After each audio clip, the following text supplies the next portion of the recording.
The faith of the Son of God grows when we depend on God and God only. I'm not saying anything is wrong with medical science, but I'm saying you need to know the boundary. Because if you can't trust God for headache, don't think you can trust God for cancer.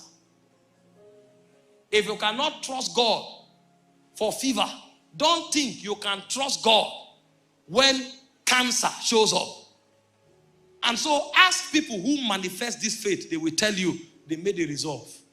They told themselves, we will trust God, we will depend on God, and we will exercise our faith only. Not too long, something breaks out of their life. I have read books and I have followed men that shook this world. I know how they work these things. If there is a compromise, if there is a plan B, you will never manifest the faith of the Son of God. And the first thing deception comes to do is to make you to trust other things apart from God. It's called deception.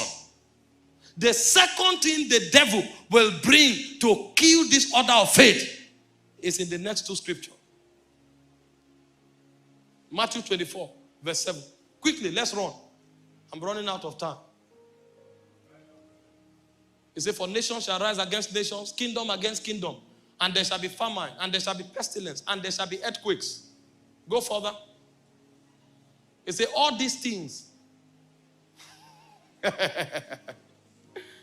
they are the beginning of sorrows.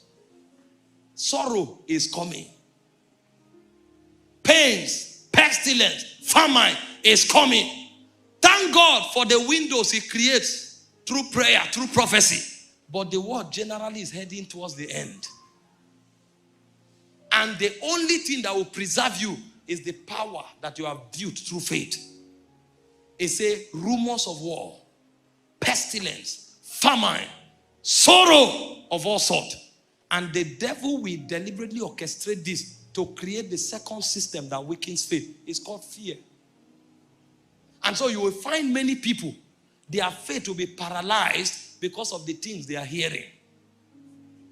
Any news platform you turn to, you hear a negative story. In fact, in our world today, negative news trends. If you want trend, just get a negative news. No matter how powerful a positive news is, it will never go viral. It's only negative news that goes viral because demons are fertilizing it to create fear in the heart of men. And so a man who wants to manifest the faith of the Son of God, he must create an insurance system around his soul. Don't know too much to fear. Some people know too much, and that's why they are afraid. They tell them unverified stories, they accept it, and they propagate it. Hope you know that some people think if you enter Nigeria and walk for 5 minutes, you're either kidnapped, or a bomb will fall on you, or you'll be shot dead. So they are wondering, how are we living in Nigeria? How are we surviving here? Before they come to Nigeria, they are already dying. Meanwhile, we are here. We know things are happening, but we are here. Our God is our protector. His name is called Ebenezer. All of us have not died. But you see, those outside, they think Nigeria is a grave. And that's how it is with many aspects of life. The devil will create structures to paralyze people. And it's in everything. Ask most people who are in school today. They already know that when they graduate, the first 6 years, there will be no job. They already know. So they are not even trying to exercise their faith. They know.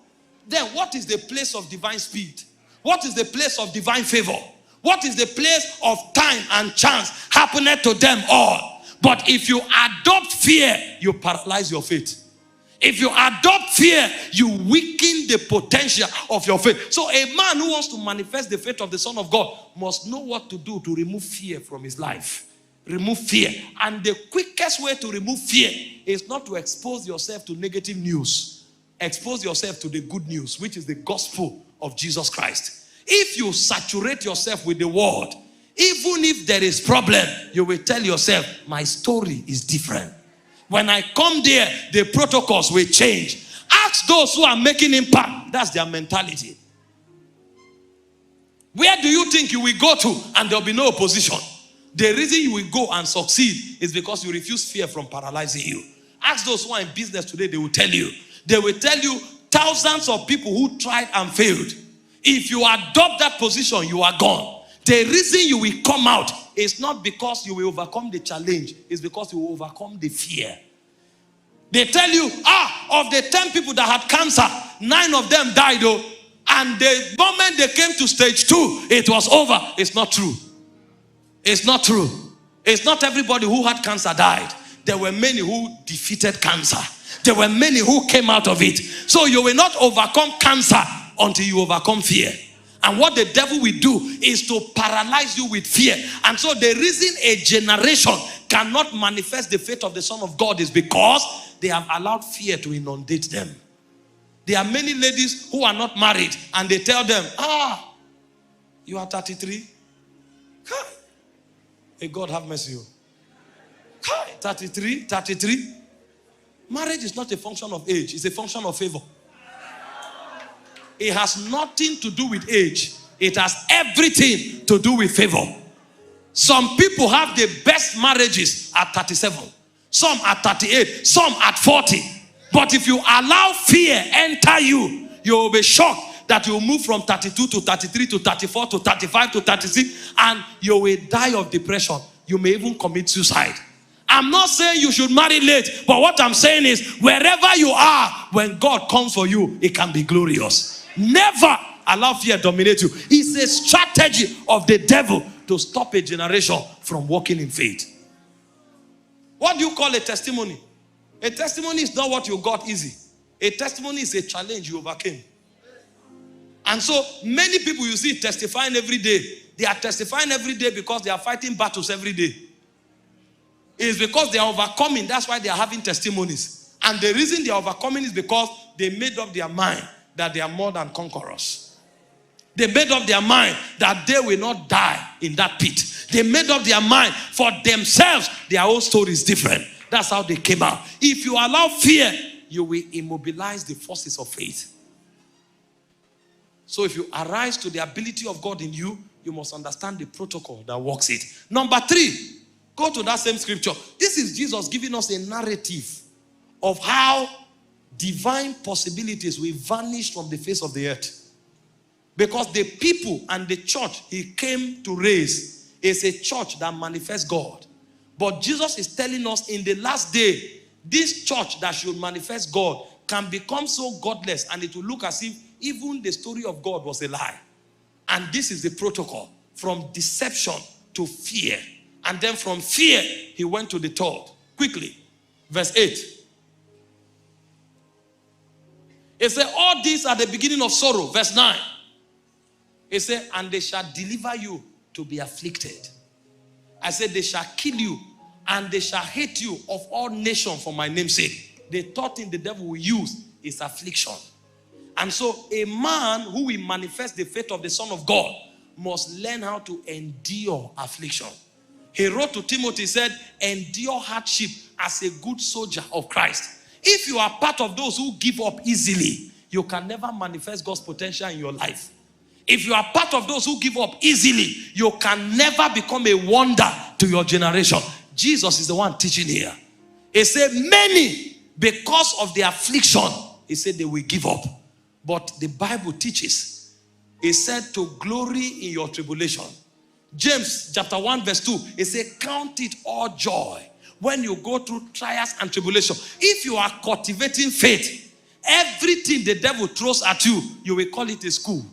It's an opportunity for you to perfect it. You will try it, it doesn't work, you'll try again. There's nothing like giving up in the college of faith. If it doesn't work now, it will work again. And you do it and do it until it starts working. When I started going out to pray for the sick, when I come for a meeting and I see 10 people, I say, oh God of mercy, are there sick people here? If they are, maybe it's only one. And if I pray and this one is not healed, I'm finished. And most times I will pray, I will say, if you are healed, stand up, nobody. God told me there will be healing today. If you are healed, stand up, nobody. You will do it like 4, 5, 6 meetings, but you will still keep at it. Sometimes your friends will even come and say, oh, this is your healing ministry. This is your healing ministry. You sure say you don't go leave them? But you tell yourself, for every affliction, there is a testimony of result ahead. For every disappointment, there's an appointment within. And so you will not give up. You will keep pushing. You will keep pushing. You will keep pushing. And a day will come, you will break the lead. You can't endure affliction, you can't manifest God. You can't endure affliction, you can't manifest the faith of the Son of God. And many are asleep. Many are weak. Many are in the state of slumber. Not because they didn't try, but because they gave up before their time.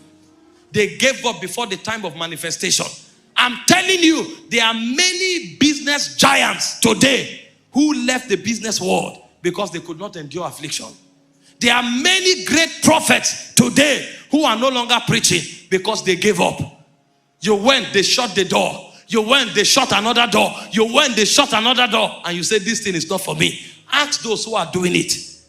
If they denied you the opportunity 10 times, those who are making it probably were denied 50 times. The reason they are making it is not because they are better.